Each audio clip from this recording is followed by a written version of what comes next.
Hello everyone and welcome back to our Shaolin Talks. So today we have a very special guest coming to join us, the lovely Libby Battaglia.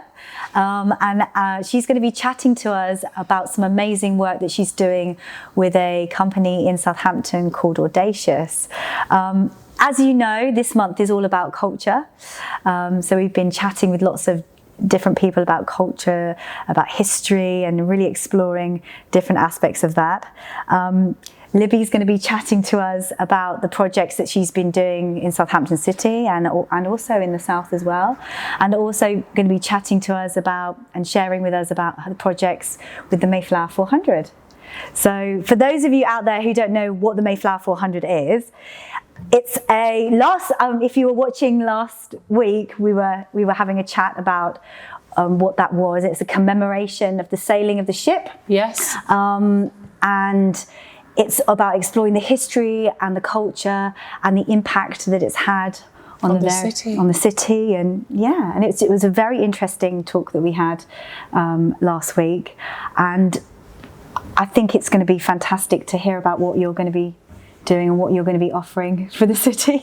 Brilliant. So I was wondering if you could share with us a little bit about what you do, and tell us all about Audacious. Yeah. Audacious. So we work with light art, and so it's kind of a new genre in many ways, but our artists work with lighting. They're lighting designers, but they also work with technology, and they do and so under that comes things like projections, and you know, when you see all those balls kind of moving and twinkling, and LEDs. Wow. So they're lighting designers, and most of the work that we do is outdoors.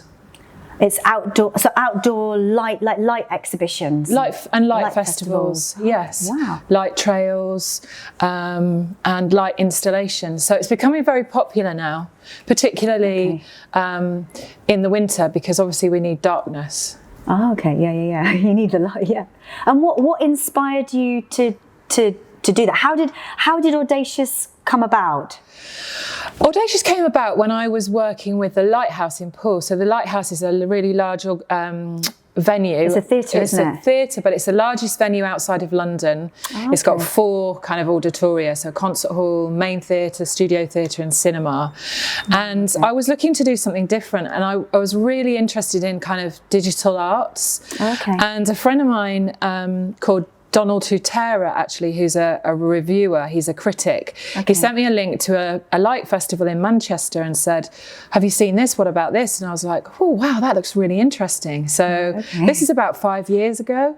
And I went up to Manchester and saw the light trail, and I was blown away by it, because what I saw was so many people, families together, generations interacting, taking pictures and doing all these selfies and seeing all this beautiful work in the middle of winter on a dark, cold evening, and just having so much fun. And I was just like, I need to bring this to the South. And so that's kind of how it started. So Lighthouse supported me to go up to see the Light Festival and do some research, and then I started researching other light festivals and realised that there wasn't much of that in the South at the time. And then the Arts Council funded Audacious to set up a brand new festival. Wow. Okay. Yeah.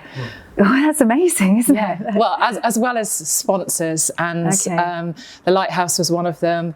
The Poole bid were another sponsor, and the Arts Council, and some local businesses. So we started it very small, and we were expecting, we were going to be happy if we had 5,000 people, but we had actually over 20,000 people that came to the first one. Wow. So was this actually in Poole? So it was actually in Poole, in Dorset, Okay. And then we thought, well, we'll do it again. So the next time there was over 40,000 people that came. Yeah. And then the last festival we did was about 55,000 people. Wow. In 3 evenings for like 3-4 hours a night. That's amazing. So But these light festivals are really popular, aren't they? They're really popular. And they're becoming more popular in the UK. I think the Europeans are way ahead of us. They're like, there's a Lyon Light Festival. It's like the grandmother of light festivals. And it started in 1852. So, yes. And the UK has always been obsessed with fireworks and bonfire night. But I think that's changing. And there's a shift because, for the environment. And also a lot of the light artists, they're working with LEDs and it's environmentally friendly and sustainable, so that helps as well. But also it's different and it's fun, and it mixes. I like it when it tells stories, and so with the projections, they're bringing stories and the storytelling to life, and so that's kind of the direction that we focus in that kind of bringing in that narrative as well. What was the aim of the Light Festival for Poole? What was your theme that you were? What were you trying the aim. We were trying to prove how arts can transform a space and how arts and culture can bring people out of their homes. If it's something that's appealing to them, but also we wanted to entertain people in a different way, and what's so great is it's so accessible. You don't have to think hard about it. It just looks beautiful, and more so when you can interact with it, it's fun. And I think what's great about it is that you can create memories with it. Yeah, absolutely. Yeah, and it's getting people coming together and which sharing, and it's been hard. Yeah, especially this time. What's happening at the moment. But and also it's quite relevant now, isn't it? Because obviously with the COVID and everything, people are not wanting to come out of their home and obviously wanting to be in a space that's a wide open space. It's like more accessible for people. Yeah, and I think so we're working on a ticketed event, so that enables us to control the audience, and also in a very large open space, so that people feel safe and they can stay in their bubbles and they can keep their distance and all of that kind of thing. Right. Is that this light? Was that how Audacious first started with the light, or was it? Yeah. So it all started from there. So Audacious was set up to kind of deliver the Light Festival, and then we've done more work around light. But I've always been fascinated with light because of being a dancer and a choreographer, and how you transform that black box with light. I was going to ask you about this, about your past, about what you did before you did Audacious. So you were a dancer before? So I was a trained dancer. I was actually trained as a classical ballerina. I went to a school when I was 11 and trained professionally. Wow, amazing. Yeah, at Elmhurst, a ballet school it was called then, and was very tall, obviously, for a ballerina, because I'm 5'10". So with point shoes on, it's a little harder because the boys are obviously smaller when you're so tall. And I became kind of a showgirl, really. Oh, really? Went to Spain and worked in a really big show with about 80 performers, dancers, and it was a big show, like a Vegas show, with waterfalls and fountains and flying, and we had all kind of ice skaters, and it was really exciting. Really so it's kind of where you got your inspiration from. Yeah, it was really creative. The shows are really creative, and we had some brilliant choreographers from all over the world that worked with us. And then so that's how I started. And then I think I changed very young. I was interested in the production side and how the shows were put together, and what a producer was, and all of those kind of things. So I was fortunate to be working for a really large cruise line, Royal Caribbean Cruise Lines, and they retrained me as a production manager. So that's how I got into it. Oh wow! Yeah, and then obviously that sort of progressed over time, and then you ended up at the Lighthouse in Poole. Yes, and this is how Audacious came about. Yes, amazing. How many? Who's in your team for Audacious? Is it just yourself, or do you have a we are really freelance. So everybody's freelance because they're all doing different jobs. But I work with a really brilliant lighting designer called James Smith. Okay. And he's been doing lighting design since he was very young. He also was from Poole, and he trained as a young technician at on Bournemouth Pier when they had a theatre on the pier, and they had a young techs program. And he did that, and then he went off to university and became a lighting designer. So he lights a lot of kind of West End shows and pantomimes, and he started working with me about 3 years ago. So that's been really great. So we've been able to take what we've learned from the theatre and kind of bring it outdoors, which is really cool. So everything is outdoors? Everything is outdoors, yeah. Wow, I mean, we do some light art inside, but when you've got a big space, so we'll do fire maybe, fire installation inside, or we might do some projections inside, but most of it is outdoors, yeah. What do you, I'm just thinking about outdoors, like it must be quite challenging in lots of different ways. It must be sort of bringing it all together, and the technical part of it. And the technical part is challenging. Is that the most challenging part? Probably, yeah. And I mean, we've got brilliant technicians and people that work with us, sound and light technicians, but the weather is always interesting.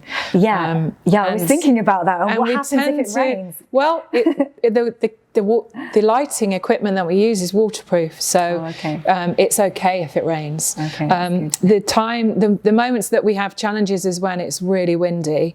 If we're trying to set up, like big structures and things like that, that can be challenging. I think last Light Festival we had 3 storms leading up to the festival, and then on the day of the first evening it was like 55-mile-an-hour winds. Was this last year? Yeah, because I had a friend of mine who said he was doing a festival in Cornwall, and apparently all these festivals had to get cancelled all down the country. So there was like Boomtown that got cancelled, and then it got to his festival, and then and it must have been, was it a part of that, this big storm that came through the south? I don't know, because it was in February, but we had 3 storms in consecutive weekends that started in January and then went through. But the harbour master said to me, "Don't worry, at 3 o'clock it's going to calm down. You'll be fine." And I was like, "Are you sure?" And he was sure, and he was right. And so we opened. But we were very late because we'd got so delayed. But we caught up with ourselves by the next day. But it can be really challenging, but it's fun. How is it fun? What's the most fun part? I think because you've just got an amazing team of people that just work together to make it happen, and that's what's really that's the cool thing about it. And I suppose you see people coming and you see them enjoying what you've created, and you've seen and then you look at the videos and you're like, wow, and you see their faces, and I've seen some of your videos. They are unbelievable. I mean, the lights look, I don't know, you'll have to go online and have a look and have a look at the videos. They're absolutely spectacular. They're clever. They're clever artists. And that's what's great, is that they're so innovative that they're always wanting to do new things. And so we like to try new things, which is what we're doing for Mayflower 400. Yeah, you'll have to tell me all about that. So what are you doing for Mayflower 400? So we're doing an installation in the 5 Towers on Western Shore, and actually it's a really large-scale community participation installation. So the artist is called Andy McEwen, and he has been making these flags to go in the windows of the people that are residents in the tower blocks. And he's been using a navigation alphabet that can says a letter, so that the residents can give messages with the flags down along the 13 floors. And then he's also using blocks of colour, so he's curating this installation, but actually the people in their houses put it up, so they'll get their kind of reflective light material, and they'll just put it in the window. They'll peel the tape off, stick it there, and just leave it there and leave their light on, and then it reflects, so that when you're outside you see these beautiful colours, panes of colour. Wow. That is amazing. I'm literally, how does that work? It's to do with the material and how it reflects with the light. So and so you can see it from the other side. We've done quite a few tests, and we know it works.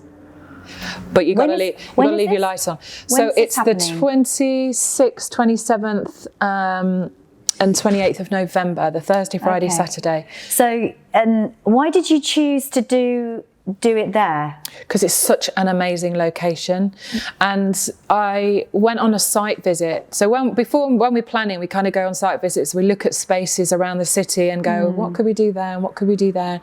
You kind of get inspired, and we went to the Western Shore, and it was in a cold November actually. And the artist was coming down to look at Light Up Poole location. So we were doing them at the same time. And we were walking and we were looking at the tower blocks, and we wanted to create something in the windows. And we were like, wouldn't it be cool if you could do these kind of silhouettes? And we were like having all these ideas. And then someone was like, oh, we could do this, we could do that. And then it was like, no, it'd be really cool if we could get the residents to create their own installation. And so that's what we're doing.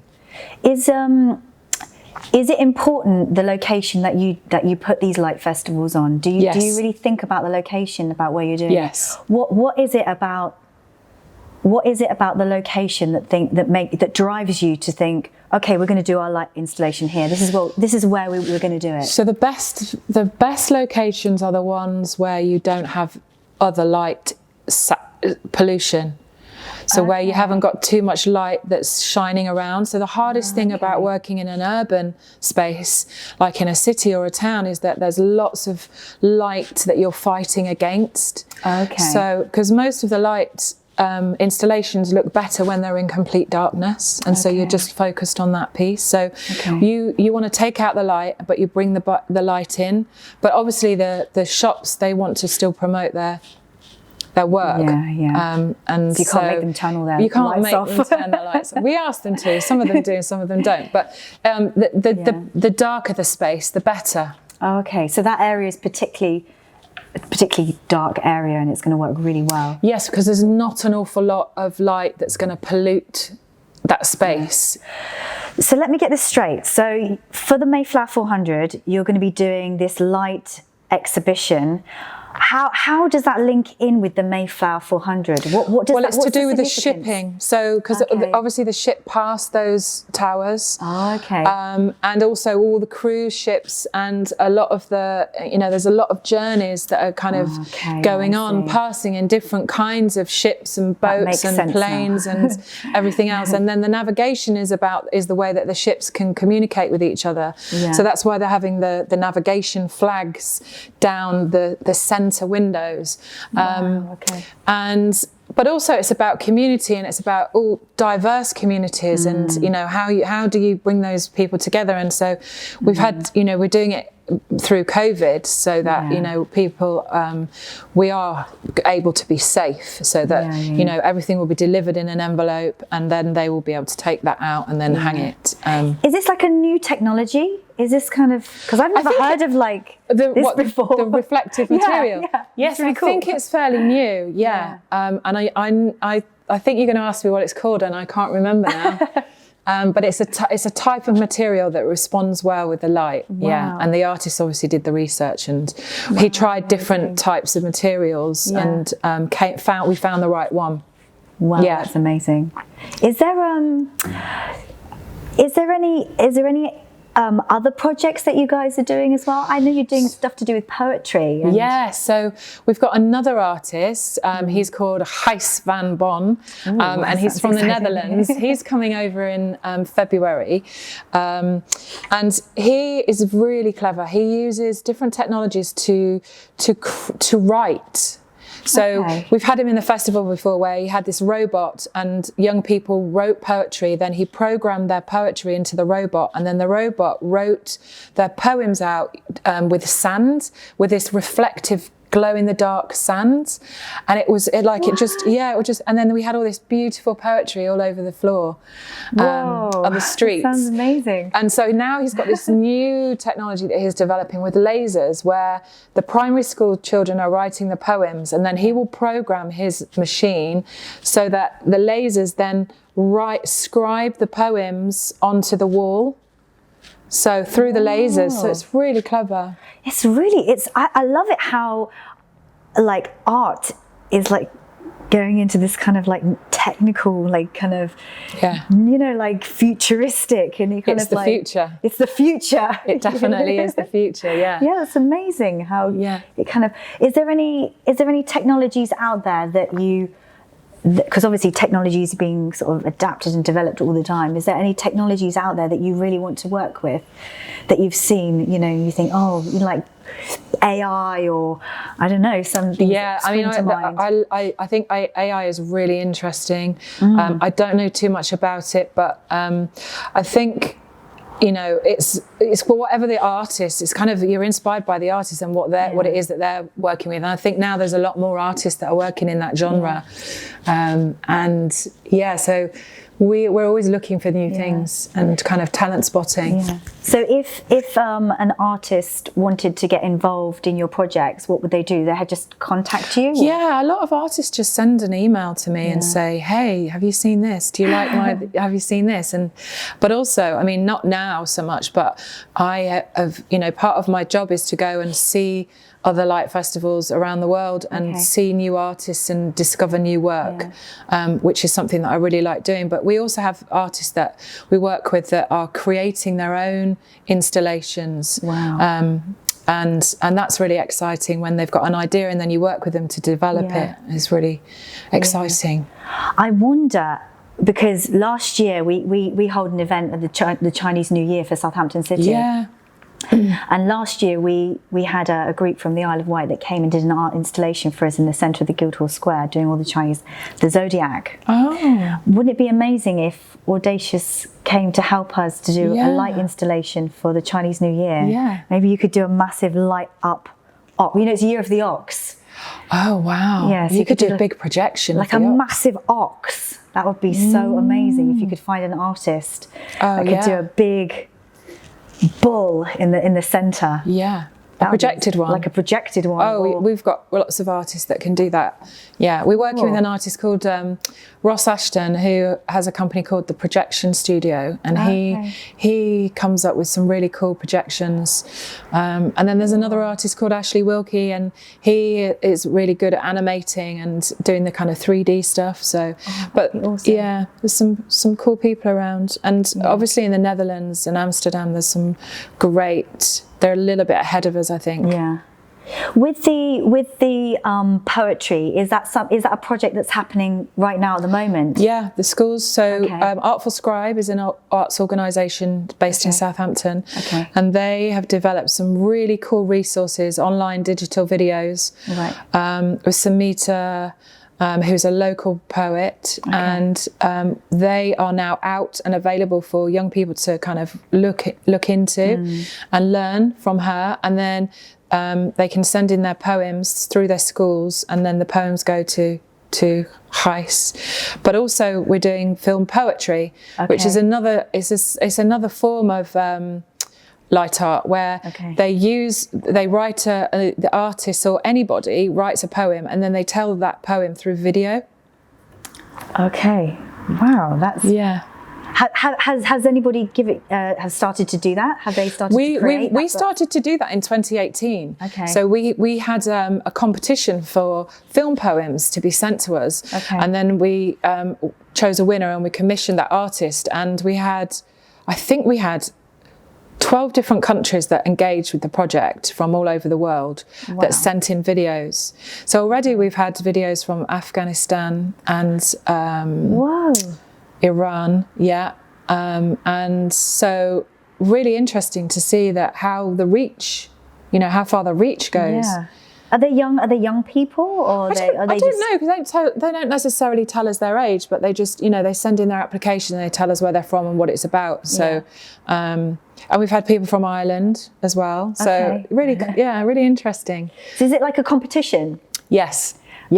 And then there's a winner, and then there's some prizes which I think are cinema prizes and restaurant prizes. Yeah. So if somebody wanted to enter their work into this competition, what would they do? How would they find out? So they just send it into, or they could go on the Audacious website, and look under Mayflower 400. There's a tab that says Mayflower 400, and then there's a film poetry section, and on there's loads of resources that tells them all about what it is and how they can make their own, and then where they send their submission to, which is info@audacious.org.uk. That was very good. We'll have to put that at the bottom so you guys know exactly where to go to. It's really cool. So the one where you've got all the lights, is that called Tower of Light? Tower of Light. Tower of Light. Towers of Light. Towers of Light. Yes. Oh, we'll have to keep a lookout for that. And we've got a very good stage management team working on how the logistics of that. Yeah. Yeah. Where do you see the future of this going? Where do you see Audacious going in the future? Well, I'm working on another project called lightuptrails.com, and that's a new light up trail project festival that will be in beautiful outdoor open spaces, and that starts in December, and then we're going to take that to different spaces around the UK and around the world. So that's the next thing. That's your next project. Where is it going to be? Where is that going to start? Is that in Southampton? It's going to start in Stenning, actually, on the Wisson Estate, in just outside of Brighton. Okay. So, and what does the project mean? What's it all about? So it's a light festival. So it's we because it's such a difficult time. We kind of want to find a way. Light Up Trails is not just me. There's 4 directors that are working on the project, and then lots of artists. And it's a way to get our industry back again. In a safe way, and to get our artists working, and also for people to come together when they haven't been able to come together, so in a safe way, so people come in their groups, in their bubbles, and because it's a trail, people keep moving. So yeah, that's the next project.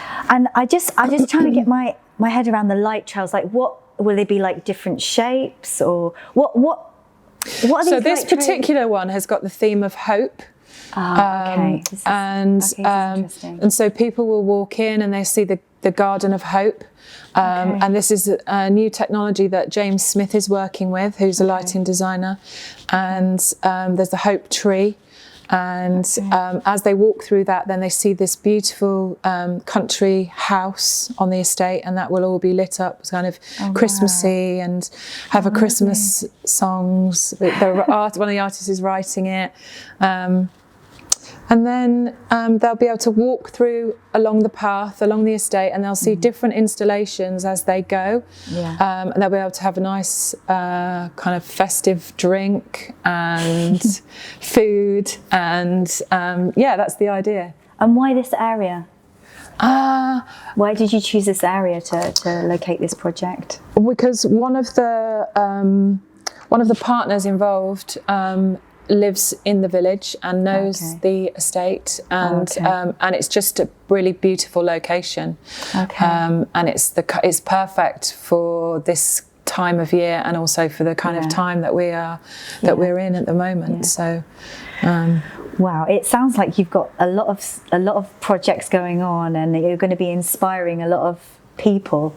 Yes. Yeah. I think it's good that people can work, and that there's it's hard when people that who have been really successful travelling around the world doing their artwork suddenly haven't done anything since February, and I've had to get other jobs that they're not necessarily trained to do, or it's not their passion, and it's not their the thing that drives them, but they've had to do it because they've had to pay the bills. And I think if we can do anything to get that industry back again, then we should. And I think it's great that some venues have started to open, and people have been able to be entertained, because I think the one thing that's kept people alive through COVID is arts and culture. And absolutely, I mean, social media is so over kind of driven at the moment, isn't there? So much content out there, but I think that during COVID lockdown, it was arts and culture that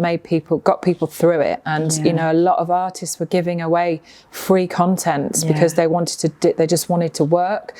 And so I think if we can do anything to kind of help them and get back to work, I think that, you know, that's great. And the government have given a lot of money to venues and arts organisations just this week so that people can, you know, keep their staff on or kind of bring them out of furlough and to bring artists into the venue and get the artists, you know, creating the work, because there's been no work that's been able to be created. It's a really struggle for artists at the moment. I mean, I think it's always a struggle for artists, isn't it? In general, it's always a struggle for artists to find work. Well, I think it's hard for them to find work because they are focused on their work and they're not necessarily but very good at selling their work. Yeah, absolutely. And they're, you know, so yeah, that is hard for them. So and also artists just want as many people as possible to see their work. Yeah.